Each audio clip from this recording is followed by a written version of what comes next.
Hai guys, welcome back to my YouTube channel. Kali ini aku akan membawakan materi administrasi gereja baru yang dikaitkan dengan dimensinya yang kelima, yaitu dimensi ekologi gereja. Dimensi ini sangat penting dalam lingkup gereja.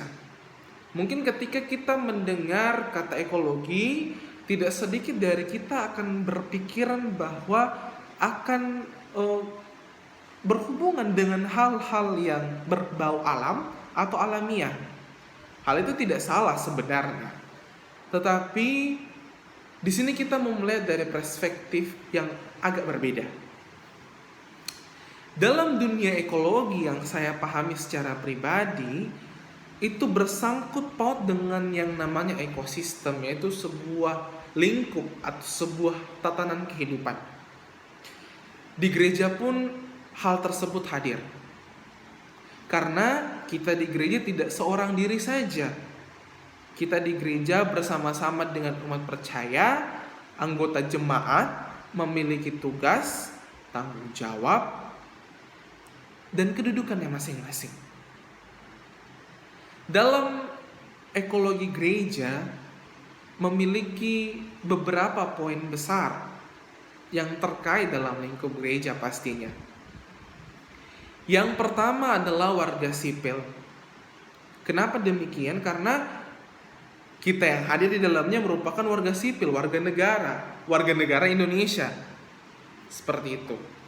Dan dari kata gereja yang saya pahami memiliki arti perkumpulan jemaat, yang dari kata perkumpulan maupun dari kata jemaat berarti bahwa bukan satu orang, tetapi banyak orang.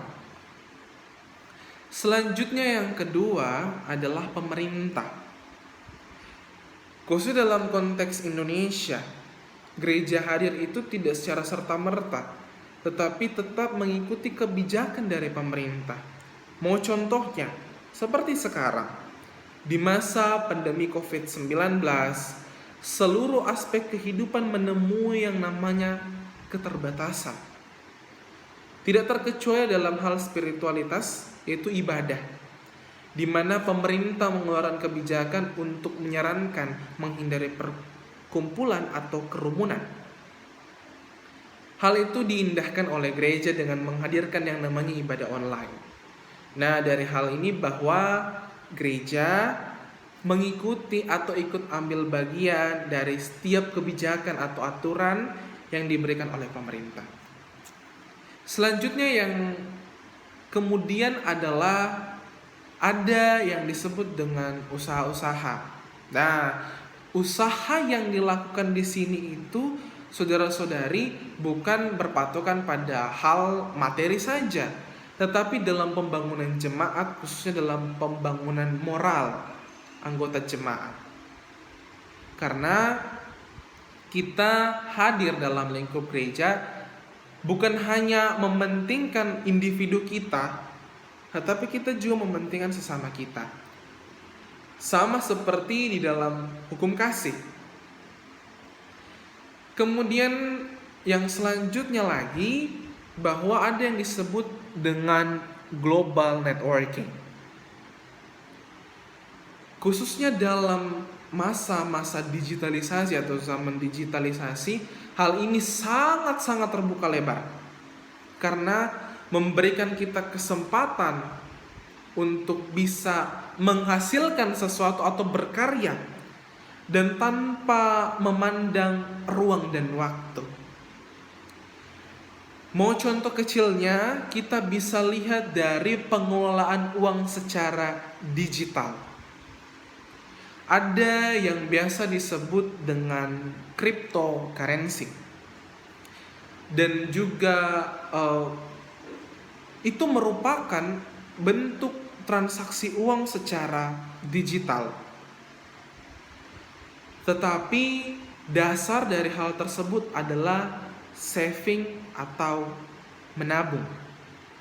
Oleh karena itu, kita yang ada dalam lingkup gereja bisa memberdayakan semua anggota jemaat untuk menabung atau saving.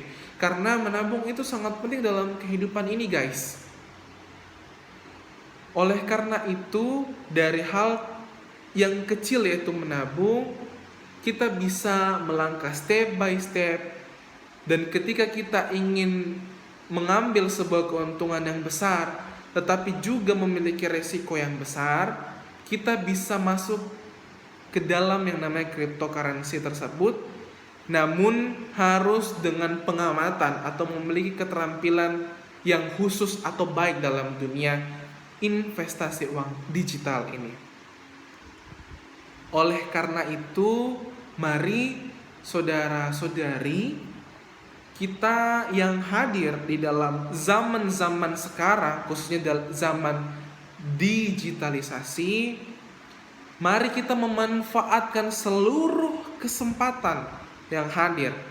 Untuk apa? Untuk kita mengembangkan, memberdayakan gereja kita sendiri,